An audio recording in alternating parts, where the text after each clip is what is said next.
Innistrad stitchers were practiced at incorporating magical substances into undead creations. That is the flavor text for the magic card Halo Charged Scab, a 5-cost 4/4 zombie from Magic's latest story-related set, March of the Machine. And it is also the spark for a thought that has been dwelling my mind for the past couple of hours. So, rather than let it fester and rot in my mind, I figured I could make some content of it. Hey there, the name's Tetravolt, and welcome back to the channel. I apologize if I sound a little off in this video. I just got on the other side of a head cold and still have a little bit of lingering congestion, but I'm not going to let that stop me. Outside of my rather concerning addiction to War Thunder, I have another rather concerning addiction, a cardboard one. As of right now, according to a website I use to keep track of my collection, I have 14,315 cards under my belt. I'll let that sit in for a moment. 14,315 trading cards. All of them related to Magic's story. All of them from the past 30 years that the game has been out. And out of all those cards, I only have 2 completed sets. Little nuts, in it. Surprisingly, I do have a social life outside of waging digital warfare and dwelling in my room nearly every night, reading up on historical records and watching YouTube. When the wild hair strikes me, I go out and play some Magic with my coworkers or fellow nerds down at the local game shop. A game of strategy, tactics, and overall fun if you're not competitively inclined. Personally, I run 3 decks in the Commander format, each of them having 100 cards each suited to a particular gimmick. I really like to build gimmicks. You have my mono-white deck of angels, spirits, and humans, and the bombshell babe, the Archangel Avacyn, who leads the charge. I nicknamed the deck the Church of Hurt. Too bad Avacyn isn't relevant to the story of Magic anymore. Then you have my blue-black zombie deck, more tuned for self-defense and interrupting my opponent's turn, while I build up my own army through the power of the siblings Gisa and Geralf. Or is it Gisa and Geralf? I don't quite know. A Necromancer and Stitcher respectively. I've nicknamed the deck Opportunistic Glee, because I don't intend to win through aggression and, power. I intend to win through opportunities, especially in large player matches, which the deck is more tuned for. Then you have my mono-black skeleton deck, led by Skithrix, the Blight Dragon. The Magic community has lovingly nicknamed this undead skeleton dragon Skittles. Skeleton's cards have a persistent mechanic called Regenerate that allows you to bring them back after combat, and when the deck is up and running, it more than earns my personal nickname of Bone Zone. As in, I'm going to take you to the Bone Zone. Cue the Megalovania.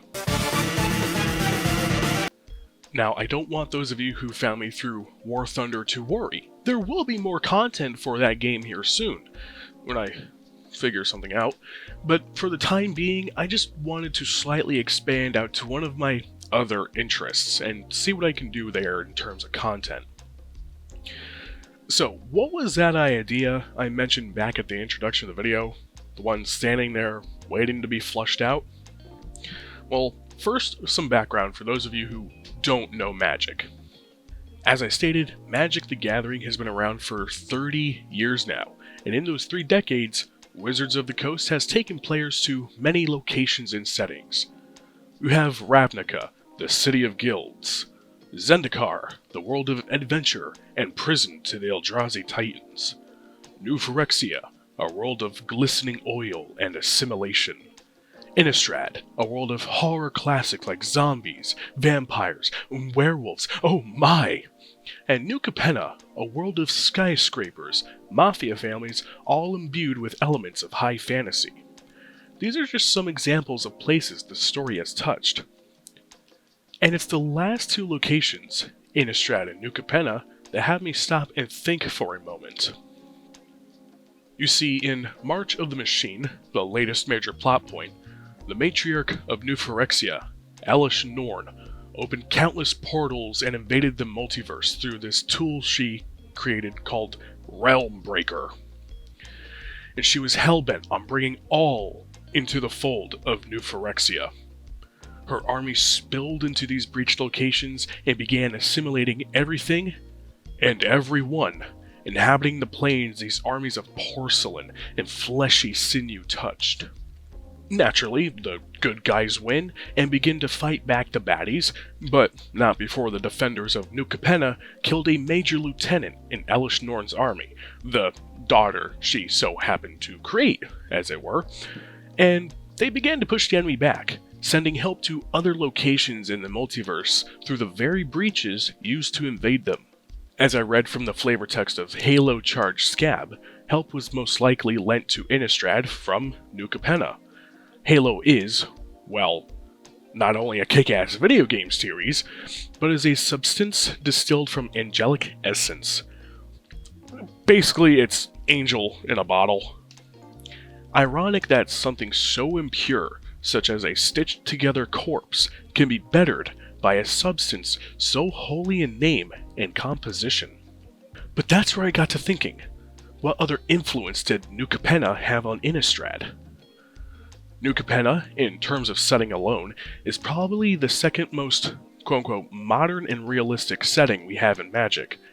The first location would be Kamigawa currently, a plane heavily inspired by Japanese culture and mythology. When Kamigawa first hit the scene back in 2004, the cards were inspired by feudal Japan. Upon our return in 2022 with Kamigawa Neon Dynasty, we were given a cyberpunk setting, indicating that Kamigawa had heavily advanced in the years between visits. Modern/realistic settings are very scarce and very few in the overall high fantasy theme of Magic, but New Capenna and Neon Dynasty were received quite well by most players, so the precedent is there. So what would a modern/realistic Innistrad look like?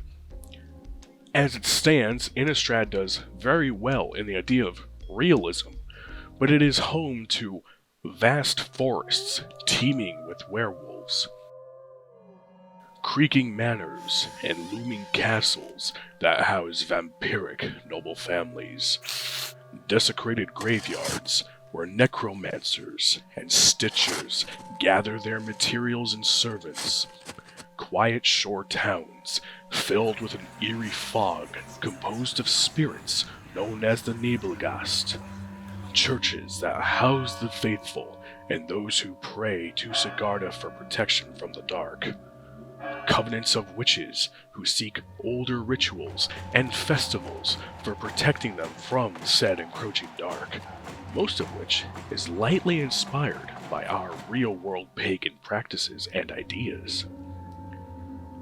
You get the picture? It also has a very colonial feeling and has a slightly Germanic/Romanian influence, like something you would see in an old Dracula film.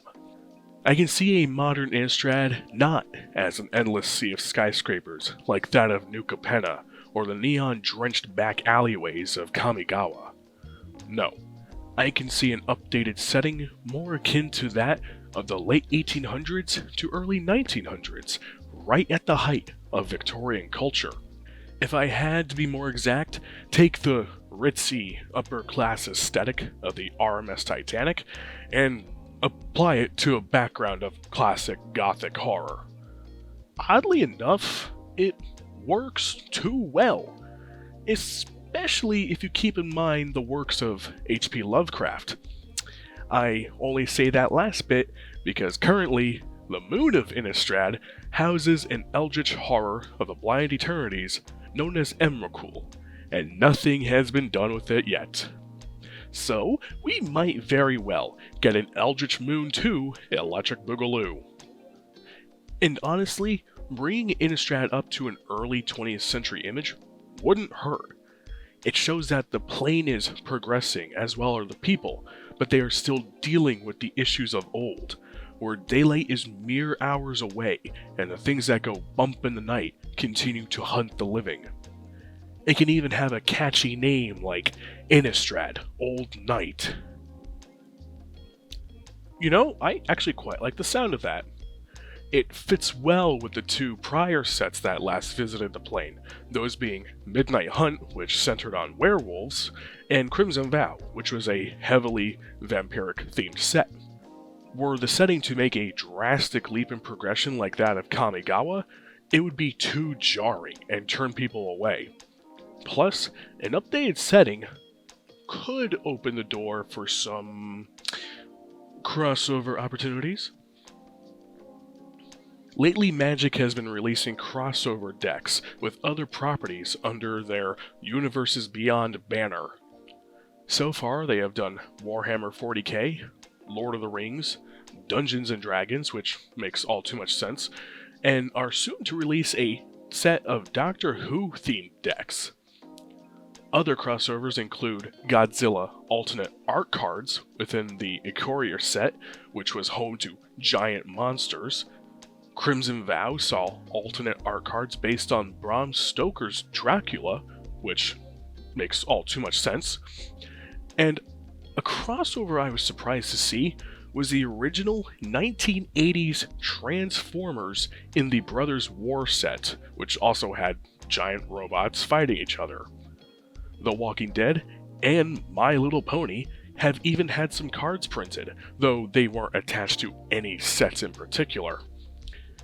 Yes, even the talking Technicolor ponies have had 3 cards printed. I'm telling you, I can't escape them. So, what could a modern Innistrad open up to? Well, to echo the Dracula cards, I can see alternate art cards based on the show Supernatural. I know my mother would probably like a card of Dean Winchester, even if she doesn't play. I mean, Supernatural and Innistrad,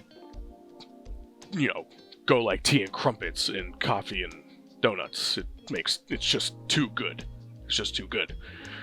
Another option would be the book series The Dresden Files, a setting rife with urban fantasy and paranormal involvements, which, again, would go hand in hand with a setting like Innistrad. And you know what? For shits and giggles, let's throw Scooby-Doo in there.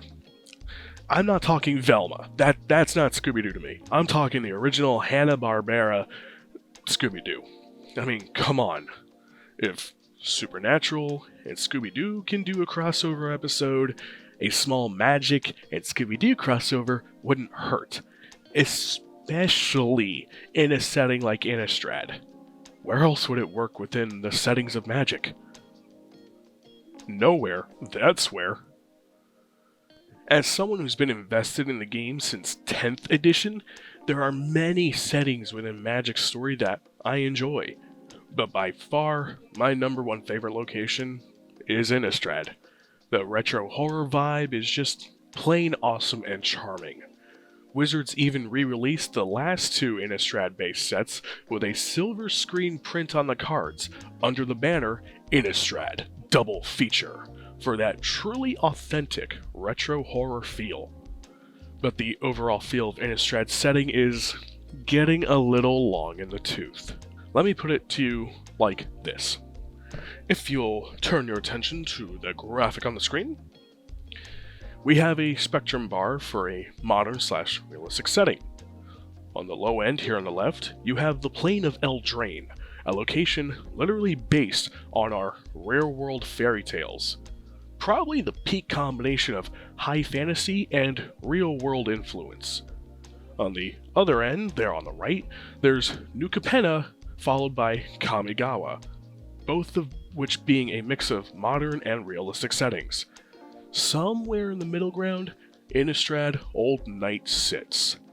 Being brought up to a 20th century feeling would not only give new life and identity to the location, but it would retain a familiar feeling with a touch of realism.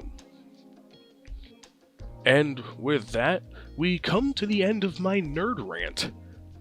I hope you enjoyed this little detour into the world of magic, and I hope I didn't bore you too much with it. Talking about something different from time to time doesn't hurt. I might even revisit my cardboard addiction on the channel from time to time. Hell, I might even show off the next deck I built. I already have a commander in mind, and ooh, it's gonna be good. With that said, be sure to like, comment, and share the video. And why not throw in a subscription? I'll catch you guys in the next video. See ya.